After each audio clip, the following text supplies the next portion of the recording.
చాలా మంది దత్తాత్రేయ పెద్దలు మనందరి నాయకులు ప్రియతమ నాయకులు దత్తాత్రేయ గారు కానీ బూర నరసింహగౌడ్ గారు కానీ మహేశ్వర్ రెడ్డి గారు కానీ అనేక విషయాలను మనం ముందు చూడడం జరిగింది.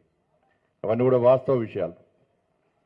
తెలంగాణ రాష్ట్రాన్ని సాధించుకున్నాం కానీ అనుకున్న తెలంగాణ రాష్ట్రాన్ని సాధించుకున్నామా, అనుకున్న ఆశయాలను నెరవేర్చుకున్నామా, అనుకున్న లక్ష్యాన్ని మనం చేరుకున్నామా అని చెప్పి ఇవాళ ఆలోచించుకోవాల్సిన పరిస్థితి ఇవాళ తెలంగాణ రాష్ట్ర ప్రజలది. తెలంగాణ రాష్ట్రం ఏర్పడక ముందు తెలంగాణ రాష్ట్ర పరిస్థితి ఏంది, తెలంగాణ రాష్ట్రం ఏర్పడ్డ తర్వాత ఏమైనా పరిస్థితులు మారినాయా అని చెప్పి ఒకసారి ఆలోచించాల్సిన విషయం ఆసనమైంది. సమైక్య రాష్ట్రంలో తెలంగాణ రాష్ట్ర ఆర్థిక పరిస్థితి ఏందో తెలుసు. తెలంగాణ రాష్ట్రం ఏర్పడ్డ తర్వాత మన ఆర్థిక పరిస్థితి ఏ విధంగా దిగజారిందో ఒక్కసారి ఆలోచించాల్సిన అవసరం ఉంది. మొన్నటిదాకా 10 సంవత్సరాలు బీఆర్ఎస్ పార్టీ పాలన, 2.5 సంవత్సరాలు కాంగ్రెస్ పార్టీ పాలన. బీఆర్ఎస్ పార్టీ పాలనలో పేన మీద ఉన్నట్టు ప్రజలు భావించారు. కసితోని ఓట్లేసి కాంగ్రెస్ పార్టీని గెలిపిస్తే ఇవాళ ప్రజలందరూ పొయ్యిలో పడ్డట్టు భావిస్తున్నారు. వాళ్ళు ఏదో కడుపు తీసుకుంటే కాళ్ళ మీద పడ్డట్టు ఇవాళ తెలంగాణ రాష్ట్ర ప్రజల పరిస్థితి ఇవాళ కుక్కర్ చింపిన విస్తరగా మారిన విషయం వాస్తవం. ఇవాళ 10 సంవత్సరాలు తెలంగాణ రాష్ట్రాన్ని సాధించుకున్న తర్వాత 10 సంవత్సరాలు బీఆర్ఎస్ పార్టీ ఈ రాష్ట్రాన్ని పాలించింది. కేవలం ఒక కుటుంబము ఆదాయం పెరిగింది తప్ప ఏదో చీమలు పెట్టిన పుట్టలో పాము జొరినట్టు కేసీఆర్ కుటుంబం ఇలా తెలంగాణలో జొర్రి ఉద్యమకారుల రూపంలో ఇలా తెలంగాణలో జొర్రి ఇవాళ తెలంగాణ రాష్ట్రాన్ని ఏ విధంగా దోసుకున్నారు, ఏ విధంగా లక్షల కోట్ల ఆస్తులు సంపాదించుకున్నారో ఇవాళ తెలంగాణ రాష్ట్ర సమాజం ఆలోచించాల్సిన అవసరం ఉంది. తెలంగాణ రాష్ట్రం ఏర్పడింది బీఆర్ఎస్ పార్టీ వల్ల కాదు. ఇవాళ తెలంగాణ రాష్ట్రం ఏర్పడేది భారతీయ జనతా పార్టీ సహకారం వల్ల, భారతీయ జనతా పార్టీ యొక్క విధానం వల్ల, భారతీయ జనతా పార్టీ యొక్క నినాదం వల్ల. 1400 మందిని బలి తీసుకుంటే తప్ప కాంగ్రెస్ పార్టీ తెలంగాణ రాష్ట్రాన్ని ఇవ్వాలి. 1400 బలి తీసుకున్న సందర్భంలో ఇవాళ సుష్మా స్వరాజ్ గారి పార్లమెంట్ సాక్షిగా మీరు తెలంగాణ ఇస్తారా, లేకుంటే మేమే ప్రైవేట్ బిల్ పెడతాం, లేకుంటే మేమే తెలంగాణ రాష్ట్రాన్ని సాధించుకుంటామని చెప్పి సుష్మా స్వరాజ్ గారు హెచ్చరిస్తే తప్ప కాంగ్రెస్ పార్టీ తెలంగాణ ఇచ్చిన విషయం సందర్భం కాదన్న విషయాన్ని ఒకసారి తెలంగాణ సమాజం గుర్తుంచుకోవాలి. తెలంగాణ రాష్ట్ర ఏర్పాటు కోసం భారతీయ జనతా పార్టీ కార్యకర్తలందరూ కూడా గల్లీ నుంచి ఢిల్లీ వరకు కూడా అనేక ఉద్యమాలు చేసిన విషయాన్ని ఇవాళ తెలంగాణ సమాజం మర్చిపోద్దని చెప్పి సందర్భంగా తెలియజేస్తున్నాను.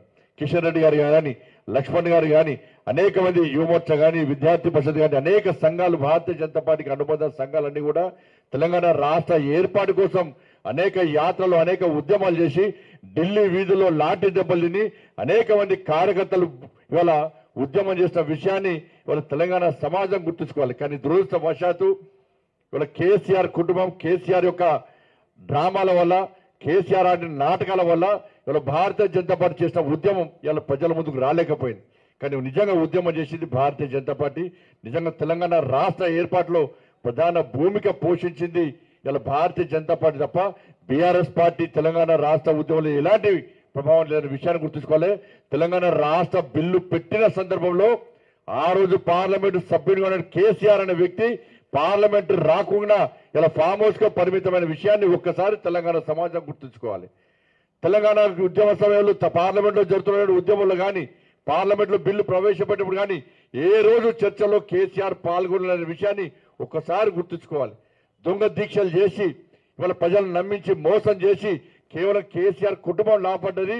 ఇలా అధికారంలోకి వచ్చిన తర్వాత ఏ ఒక్క హామీని నెరవేర్చకుండా తెలంగాణ రాష్ట్ర ఆర్థిక పరిస్థితి ఏ విధంగా దివాలా తీసిందో తెలంగాణ సమాజం గుర్తుంచుకోవాలి. ఇవాళ బీఆర్ఎస్ పార్టీ ఆ విధంగా చేసిందని చెప్పి కసితోని ఇవాళ కాంగ్రెస్ పార్టీకి ఓటేస్తే ఇవాళ కాంగ్రెస్ పార్టీ తెలంగాణ రాష్ట్రాన్ని ఏ విధంగా దోచుకుంటుందో ఒక్కసారి ఆలోచించాలి.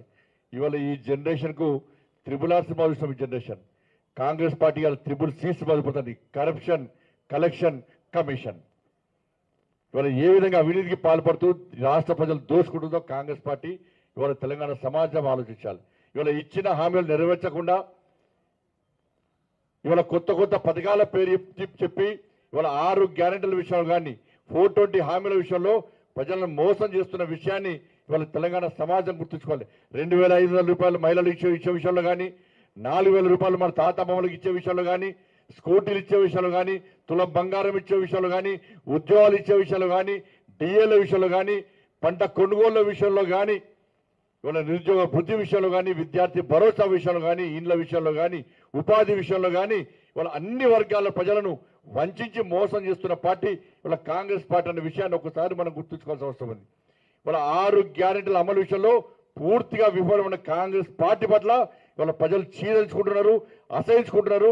ఇలా కోపంతో రగిలిపోతున్న విషయాన్ని ఇవాళ భారతీయ జనతా పార్టీ కార్యకర్తలు గుర్తుంచుకొని గ్రామానికి తిరిగి ఇలా భారతీయ జనతా పార్టీ ఒక సందేశాన్ని నరేంద్ర మోడీ గారి యొక్క నాయకత్వాన్ని బలపరిచే విధంగా ముందుకు పోవాల్సిన అవసరం ఉంది. ఇవాళ ముఖ్యమంత్రి గారు కేవలం హామీలకే పరిమితమై ఇవాళ కనీసం కేంద్రం ఇచ్చే నిధులను ఇవాళ వాడుకునే పరిస్థితిలో కాంగ్రెస్ పార్టీ ప్రభుత్వం లేదు.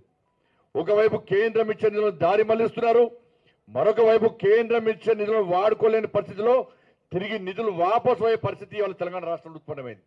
ఎందుకంటే పేరు కోసం తాపత్రయపడుతున్నారు.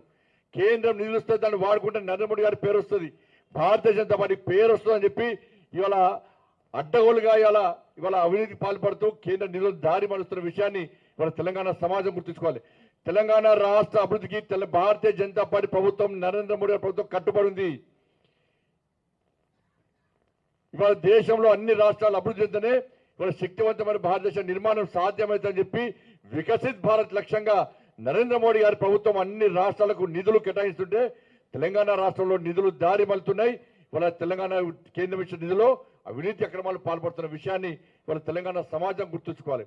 ఇవాళ అనేక నిధులు దారి వాపసు పోతున్నాయి. ఇవాళ మ్యాచింగ్ గ్రాంట్ ఇస్తలేరు, భూసేకరణ చేస్తలేరు, కానీ కేంద్రాన్ని విమర్శించడమే ఇవాళ పనిగా పెట్టుకున్నారు. అస్తమానం ఇవాళ 24 గంటలు కేంద్రాన్ని తిట్టడమే. ఇవాళ రాష్ట్ర ప్రభుత్వం తెలంగాణ రాష్ట్రం అభివృద్ధి చెందాలంటే కేంద్రంతో సమన్వయం పాటించాలి, ఒక మంచి ఆలోచనతో ముందు ప్రయత్నం చేయాలి. కానీ ప్రధానమంత్రిని కలవడానికి పోతారు, ప్రధానమంత్రి తిట్టిపోతారు. ఇక్కడ అవి మీడియాలో పోతే ప్రధానమంత్రికి పోతాయి. కేంద్ర మంత్రులు కలవడానికి పోతారు, కేంద్ర మంత్రులను విమర్శించి ఇష్టానుసారంగా శాపనార్థాలు పెట్టి కేంద్ర మంత్రులను కలుస్తారు. ఏ విధంగా నిధులు వస్తాయి?